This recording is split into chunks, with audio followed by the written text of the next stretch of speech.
हमारा अगला वर्ड है कॉकस। ये वर्ड ना बड़ा इंटरेस्टिंग है। इससे हम नाउन यानी संज्ञा की तरह और वर्ब यानी क्रिया की तरह दोनों तरह से यूज कर सकते हैं। इसका इंग्लिश में मतलब है a meeting of the members of a political party और मूवमेंट टू सिलेक्ट कैंडिडेट्स और डिसाइड पॉलिसी। यानी जब किसी पॉलिटिकल पार्टी के मेंबर्स मिलकर कोई डिसीजन लेते हैं या कैंडिडेट चुनते हैं, उस मीटिंग को कॉकस कहते हैं। तो चलिए आगे बढ़ते हैं। अब इस वर्ड को आखिर यूज कैसे करते हैं, इसको बिल्कुल क्रिस्टल क्लियर समझने के लिए हम देखेंगे 3 ऑसम एग्जाम्पल सेंटेंसेस। ये रहा हमारा पहला example, the party will hold a caucus to choose a new leader. तो यहाँ कॉकस एक नाउन है। सिंपल शब्दों में ये एक मीटिंग है। कैसी मीटिंग? एक ऐसी मीटिंग जिसका एक खास मकसद है, जैसे इस केस में पार्टी का नया लीडर चुनना। ओके, अब एक और एग्जाम्पल देखते हैं।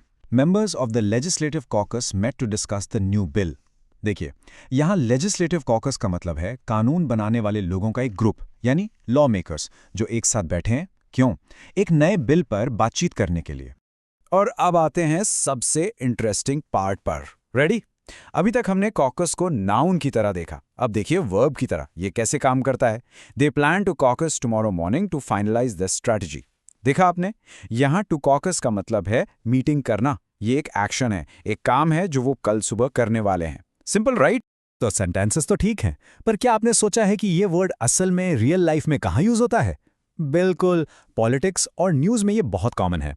Let's see a real world example.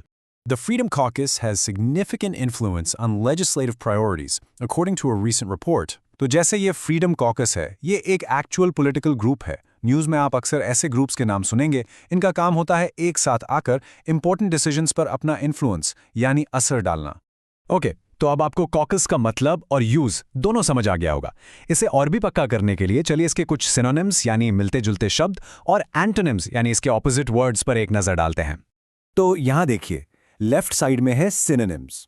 ये सारे वर्ड्स जैसे मीटिंग, असेंबली, गैदरिंग, कॉन्फ्रेंस, इन सबका मतलब कॉकस से मिलता जुलता है, यानी लोगों का एक साथ आना।